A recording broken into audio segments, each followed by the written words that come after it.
Our favourite time of the week because we get to talk to Megyn Kelly in the US. My friend, Ron versus Don. It's going to happen. It's on, and it's exciting. I'm looking forward to this, I have to say. I know some people just wanted to coronate one guy or the other, but this is democracy in action, and it's fun to see. And whoever emerges out the other end of this will emerge stronger and better going into the general election. They're so different. I mean, all the candidates who have thrown their hats into the ring so far on the GOP side, and on the Dem side for that matter, are so different. So we have some real policy distinctions and certainly some real personality distinctions. And I say, bring it. I'm excited.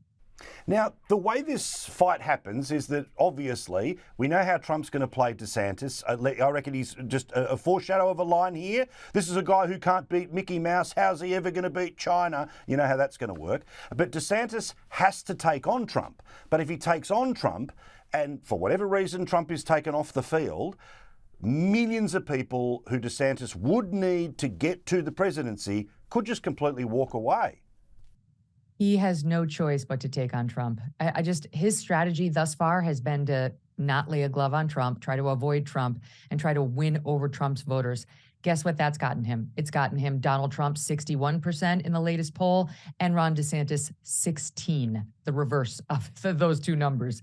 It's a disaster. It doesn't work. He's not going to wrest Trump's voters away from him. He's got to do what he can to consolidate all of the non-Trump vote.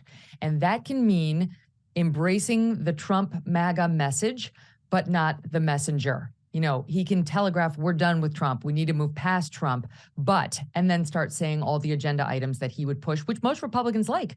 Most Republicans are behind the Trump agenda, save one or two things. And if he thinks he's going to get through this without punching the big bad bully in the nose, he's wrong. He's going to get it, and he's going to have to give it back. His strategy thus far has failed. That's the truth of where DeSantis is thus far. It doesn't have to be his future. Now, Trump said that he may well not participate in any of the debates. Now, obviously, if he's leading by the numbers that you've just said, there's many reasons why he wouldn't turn up.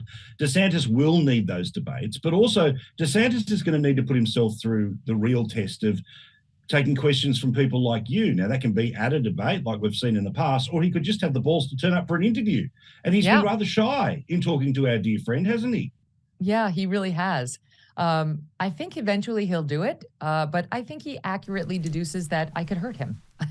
I mean, I will ask him uncomfortable questions. I'll ask him great questions too. I mean, I expect we will bond and perhaps we will, get a little feisty, but it'll be a fun, informative interview for the audience. And truly, if he can't handle that, then he's in a lot of trouble because it only gets harder from there. I mean, once you go into the presidential debates and you're actually debating Joe Biden, who's got a whole team preparing him with Oppo research on you, it's going to get ugly.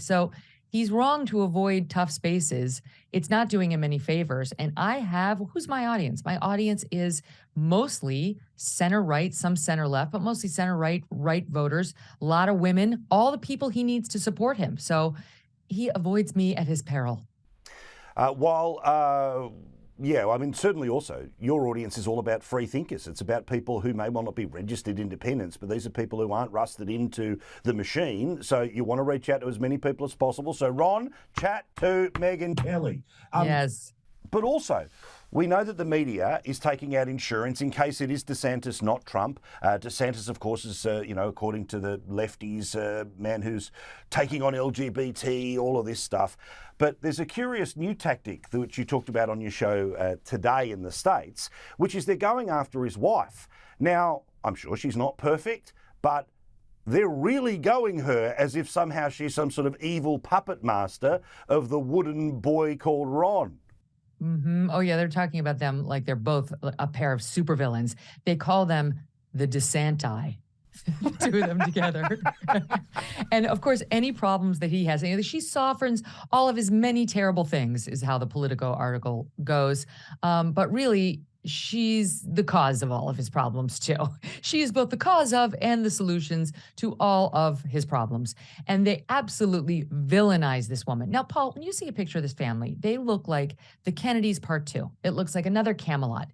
These beautiful young people, they're young 40s with these two beautiful children. They dress nicely. They present beautifully. They seem to be really in love. I mean, let's face it, that's not exactly the situation with Trump and his marriages. That's the honest truth.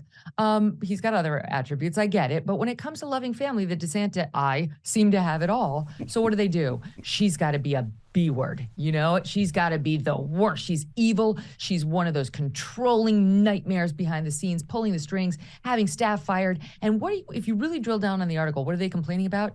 If you cross Ron, she'll hold it against you. Well, hello, we call that being a good wife. Yes. I mean, that's pretty much how every spouse on earth is if they actually love their partner.